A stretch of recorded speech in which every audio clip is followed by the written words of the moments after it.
반갑습니다. 정전 이야기꾼 방길튼 교무입니다. 사흔장에 이어서 사효장도 마무리하였습니다. 사흔사효를 총괄하는 입장에서 소태산 대종사의 사흔사효 필요라는 법문이 있는데요. 이 법문으로 한번 총괄 정리를 해볼까 합니다. 사흔사효 필요는 이공주 수필, 구타원 이공주시죠. 이공주 수필로 회보 제26호인 원기 21년, 1936년입니다. 회보 7월호에 발표된 것입니다. 1936년에 7월에 발표된, 회보에 발표된 이 법문이란 거죠. 사흔사효 필요에 대해서 소태산 대종사께서 명시를 해주었다는 겁니다. 흥미로운 것은 참 이게 재밌는 얘기인데요. 최근 발견된 13품 대종경, 대종경인데 거기에 13품, 품이 정리되어 있는데 13품입니다. 대종경 교의품에, 거기다 교의품이 나옵니다. 거기에 첫 번째 1. 사흔사효 필요라는 제목으로 등장하게 됩니다. 거기에도 등장한다는 거예요. 교의품에 1장에 등장하는 거예요. 1장에 사흔사효 필요 이렇게 제목이 붙어 있습니다. 근데 이 내용이 이공주의 수필 내용과 거의 똑같아요. 거의 똑같습니다. 거의. 약간의 그 조사들 있지 않습니까? 그 다음에 한자적 표현만 몇 개 틀리고 다 거의 똑같아요. 같다고 봐야 됩니다, 그냥. 약간 내용이 약간 표현이 다르다는 것도 안 맞아요. 그냥 이코르 이렇게 말해도 같은 내용이 실려 있는 것이죠. 자, 13품 대종경은 13품으로 된 대종경은 원기 42년 4월 편집된 것으로 이게 교구총관 6권에 나옵니다. 이 표현이. 원기 42년 4월에 편집된 것으로 1차 편집본으로 여겨지는데 그렇기 때문에 이게 가치 있는 자료죠. 편집을 했는데 13품으로 정리된 그 내용이다 이거예요. 이 내용이 중요합니다. 13품으로 정리됐다는 거죠. 이후에 원기 43년 6월, 그러니까 두 달 뒤에 대종경은요 16품으로 편집됩니다. 그러니까 13품 편집본과 16품 편집본이 나와 있는데 이번에 발견된 것이 13품 편집본이 발견됐고 결국은 그렇다 보면 이 내용으로 보면 이것이 1차 편집본이라고 볼 수 있다는 것이죠. 그리고 이제 우리가 알다시피 최종, 현재 우리가 보고 있는 대종경은 16품에서 한 품 뺀, 한 품을 정리해버린 15품으로 정리되는 것입니다.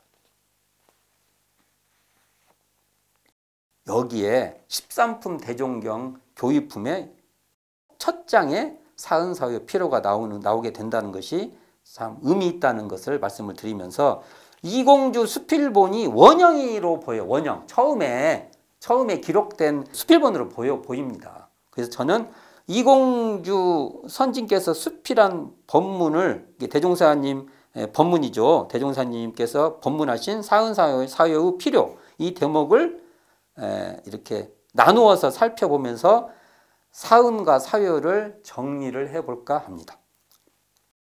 첫 번째 대목입니다. 한때 익산교당에서 종사님 법좌에 출석하시사 대중을 향하여 말씀하여 가라사대.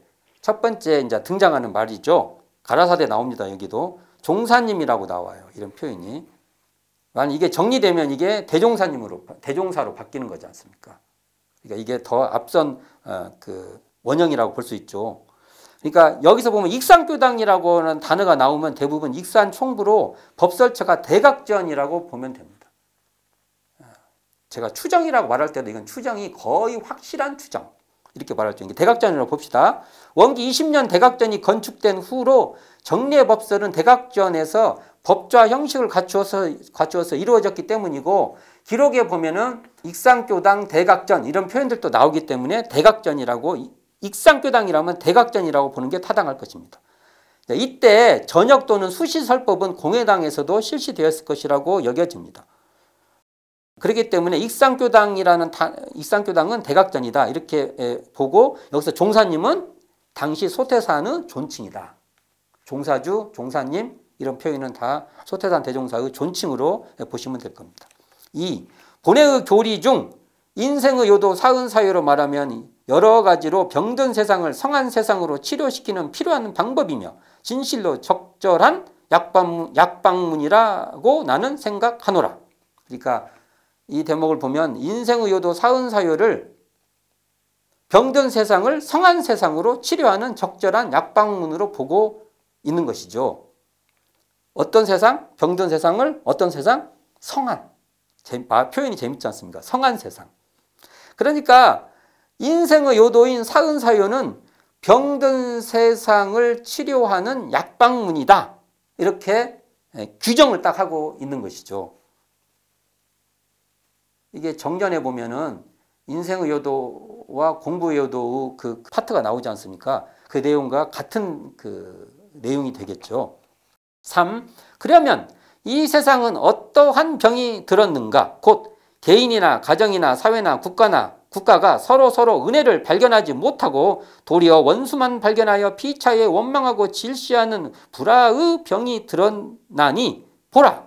다시 없이 친근하고 다정한 한 가족 사이에도 서로 자기에게 잘못하고 야속한 점만을 발견하여 가지고 아내는 그 남편을 원망하고 남편은 그 아내를 미워하고 자녀는 그 부모를 원망하며 부모는 그 자녀를 미워하고 아우는 그 형을 원망하며 형은 그 아우를 미워하고 노복은 그 주인을 원망하며 주인은 그 노복을 미워하여 서로 불만과 불평이 들어 가지고 가장 산란하고 괴로운 생활을 하지 않는가.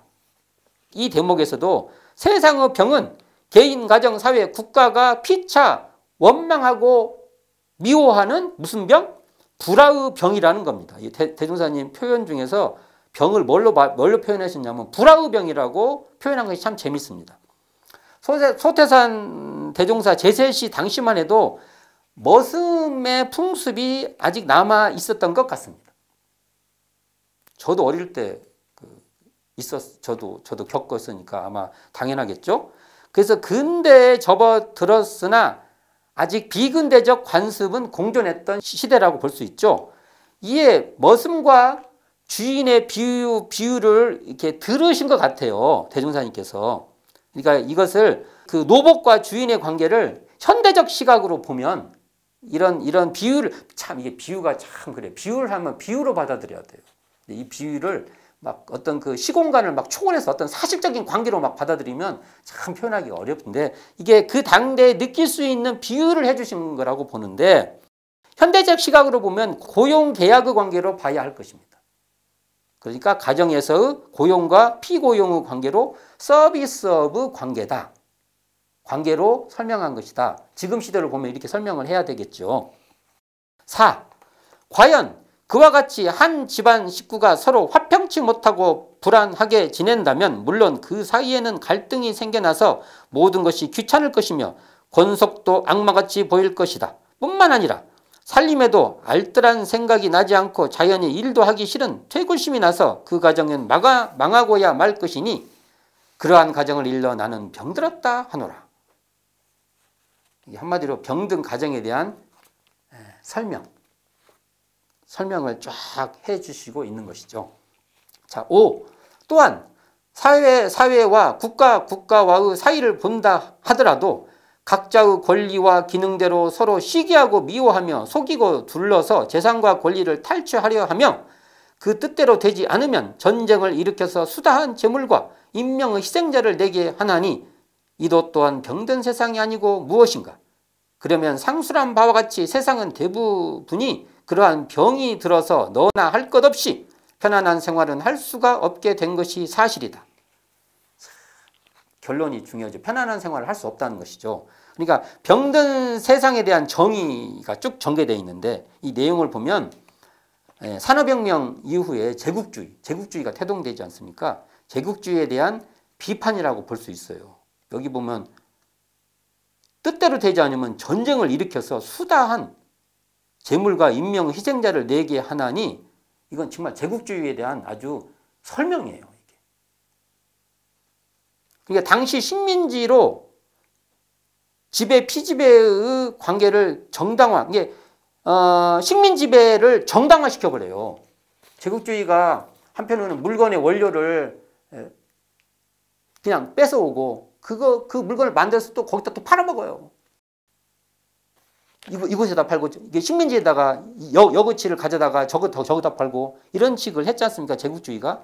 지금도 제국주의를 실질적 제국주의에서 지금도 그 영향이 있다고 봐야 되는데 대종사님께서 이렇게 표현하죠. 안 되면 전쟁이라도 일으켜서 그냥 재물, 인명 막 재물도 뺏어갖고 막 인명 희생도 있게 된다는 건데 결국은 이런 식민지의 지배, 피지배의 관계를 정당화했던 병든 국제질서의 그 관계, 국제질서에서 생기는 전쟁과 수탈의 문제를 아주 정확하게 적시해 주시는 것이라고 이 대목은 읽어낼 수 있을 것입니다. 그러니까 세상은 편안한 생활을 할 수 없다. 이렇게 말하고 있죠. 자, 6. 그러므로 나는 신작부터 어떻게 하면 이 병든 세상을 완전한 세상으로 만들어서 고해 중생들로 하여금 안락한 생활을 하게 할고 하는 생각을 갖게 되었으며 따라서 백방으로 연구한 결과에 천우신조하여 한 묘한 화제를 얻었나니 그것은 별것이 아니라 곧 원수를 은혜로 바꿔버리라는 것이다. 자, 병든 세상을 완전한 세상, 재밌어요. 이것도 완전한 세상. 고해 중생을 안락한 생활로 바꾸기 위해서는 우리가 일상수행의 요법 5조처럼 원망 생활을 감사 생활로 돌리는 여기 표현으로 말하면 원수를 은혜로 바꾸어 버리는 화제를 제시합니다. 그래서 화제라고 하면은 약화제의 준말이에요. 그러니까 약을 짓기 위해서 약 이름과 분량을 적어 놓은 약방문 앞에도 그 약방문이라는 표현이 나오지 않습니까? 이 약방문이라는 거죠. 그렇게 병든 사람한테 병을 낫게 할 수 있는 그러한 방법을 이제 찾았다 이겁니다. 이것을 뭐예요? 뭐라고 대종사님이 원수를 은혜로 바꿔버리는 것이다. 이렇게 제시를 해 주십니다. 7. 그러나 벼랑간에 무조건 하고 원수로 보던 것을 은혜로 보라 한다면 아무라도 실행할 수가 없겠으므로 나는 먼저 모든 은혜의 근본 시조되는 사은. 이 표현이 재밌습니다. 나는 먼저 모든 은혜의 근본 시조되는 사은. 즉 천지 부모 동포 법률을 제창하고 이어서 피은 보은 배은의 조목과 결과까지 자상히 밝혀 놓았나니 사은을 강령적으로 간단히 분석한다면 즉 천지에서는 응용무념지덕 이게 응용무념의 덕이란 말이죠. 응용무념지덕으로서 은혜가 되었고 부모에게서는 자력 없을 때 극진한 보호 받는 것으로서 은혜가 되었으며 동포에게는 자리이타로서 은혜가 되었고 법률에서는 시비 가려주는 것으로서 은혜를 입게 된 것이니라.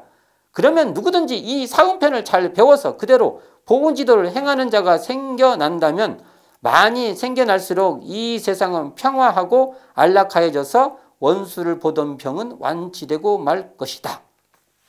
자, 이 대목 참 재밌는 말씀도 많이 나오는데요.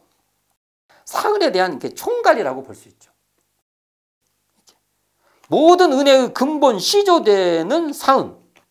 모든 은혜의 근본 시조되는 사은인 응용무념의 덕을 비롯한 사은의 은덕을 배워 행하여 원수로 보던 병을 완치하자는 것입니다. 개인뿐만 아니라 가정, 사회, 국가, 세계를 보훈의 길로 인도하자는 것으로 사회의 관계도 국가와 국가 간의 관계도 보훈 의도가 실행되도록 하자는 것입니다. 이 말은요. 앞에 나왔어요. 뭐냐? 전쟁을 일으켜서 수다한 재물과 인명 희생을 하게 되는 이 강자에 대해서 외치는 것이 될 것입니다. 이게 강자, 약자에게 다 외치지만 이 말에는 강자에 대한 외침이 있는 것입니다. 소태사는 사은의 보훈도리를 강자와 약자의 관계로 전환하여 사회, 국가의 관계가 지배, 피지배, 지배국, 식민국이 아니라 강자, 약자가 진화하는 사회로 추구하자는 것입니다. 결국은 이것을 바꾸기 위해서는 결국 모든 관계가 은혜의 관계가 선연의 관계가 될 수 있는 자리타의 관계가 될 수 있는 대로 돌리도록 우리는 노력을 해야 된다는 것이죠. 자, 8. 그러나 이 외에도 또 다른 병이 있으니 그것은 다름이 아니라 남녀 간에 서로 자력 생활을 하지 못하고 오직 의례 생활을 하는 것이다. 그래서 나는 남녀 권리 동일이라는 과목을 내어 남녀에게 교육도 같이 시키고 의무 책임도 같이 지우며 지위와 권리도 같이 주어서 피차의 의례심은 철폐시키고 자력을 장려하여 여자는 남자 아니라도 살만하고 남자는 여자 아니라도 살만한 힘을 얻게 함이요. 이 제목, 이 말 참 재밌어. 끝에 보면 여자는 남자 아니라도 살만하고, 여자가 그냥 남자한테 종속돼서 사회 구조적으로 꼼짝을 못하고, 또 뒤에 말도 재밌어요. 남자는 여자 아니라도 살만한 힘을 얻게 되고, 여자 없으면 밥을 어떻게 먹을 줄도 모르고, 어떻게 자기 이 생활 이 생활을 어떻게 할지도 모르는 그런 것은 안 된다는 것이죠.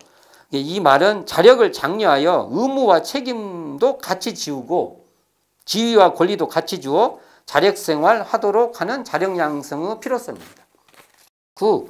그 다음은 과거 불합리한 차별 제도로 인하여 모든 사람들의 배우는 성심이 부족하였던 것이다. 그래서 나는 지우 차별이라는 과목을 내어 지나간 세상에 불공평하던 차별 제도를 철폐시키고 이제는 백정제인이라도 지식만 충분하고 보면 써주고 선생으로 대우하자는 말이니 이는 곧 누구에게든지 배우려는 성심을 권장하는 말이다. 누구에게든지 배우려는 성심을 권장하여 지자라면 불공정한 차별제도에 끌릴 것이 아니라 선생으로 대우하는 지자본의 필요성을 역설하고 있는 것이죠. 10. 그 다음은 내 자녀나 남의 자녀에게 국한을 터서 가르쳐서 성의가 부족하였던 것이다. 국한을 터서 가르치는 성의가 부족하였던 것이다. 그래서 나는 무자녀자 타자녀 교양이라는 과목을 내어 자녀 없는 사람은 나무 자녀라도 힘 미치는 대로는 책임지고 가르쳐서 문맹을 퇴치시키는 동시에 영계를 많이 양성하자 함이니 이는 곧 가르치는 성심을 권장함이요. 그러니까 이 대목은 남의 자녀라도 힘 미치는 대로 가르쳐서 가르치는데 성심을 다하라는 타자녀 교육의 필요성을 역설하고 있는 대목이 될 것입니다. 11. 그 다음은 모든 사람이 가정주의에 떨어져서 남의 도움은 좋아하나 내가 남을 도와주기는 싫어하는 머리에 공익사업을 하는 자가 희소하였던 것이다. 그래서 나는 공도헌신자 이부사지라는 과목을 내어 어느 방면으로든지 남을 위하여 노력한 사람은 생전 사후를 부모같이 섬기어 주자 함이니 이는 곧 나를 희생하여 남을 유익 주는 자선심을 장려함이니라. 공도자 숭배의 필요성을 역설하신 건데요. 남을 위하여 노력한 공도자를 생전 사후를 부모같이 섬기자는 뜻의 대목이라고 할 것입니다. 마지막입니다. 12.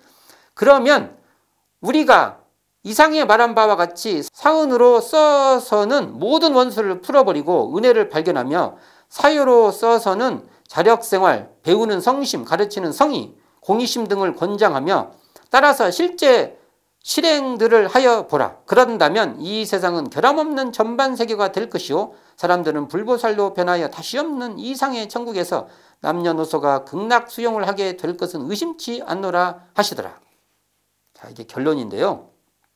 사은사유를 통해서 전반 세계를 이루자는 그 사은사유 필요에 대한 총괄입니다. 사은으로 원수를 풀고 은혜를 발견하며 사유로 자력생활, 배우는 성심, 가르치는 성심, 공익심으로 이 세상은 결함없는 전반 세계가 될 것이며 다시 없는 이상 천국에서 극락을 수용하게 될 것이라는 겁니다. 어떻게 할 때? 사은사유를 실행할 때. 소태단 대종사는 결국 사은사유로 병든 가정과 사회, 국가를 치료하여 병든 세상을 어떤 세상? 성한 세상으로 가꾸겠다는 그러한 포부이십니다. 그러므로 사은사유에 통달하지 않고는 우리가 사은사유가 뭔지도 모르고 사은사유에 대해서 깊게 어떤 그 통달하지 않고는 전반 세계뿐만 아니라 이 대종사님께서 그 전반 세계를 이루자고 하는 그 경륜에 우리는 참여해서 동참하기가 어렵게 된다는 겁니다. 소태산의 경륜에, 소태산의 뜻에 함께 하기 위해서는 사은사유를 우리가 통달해야만 우리는 전반 세계를 우리는 접하게 될 것이다. 이렇게 볼 수 있을 것입니다. 오늘은 사은사유를 끝마무리하는 차원에서 소태산 대종사의 법문인 사은사유 필요로 정리를 해보았습니다. 감사합니다. 지금까지 정전이야기꾼 방길튼 교무였습니다.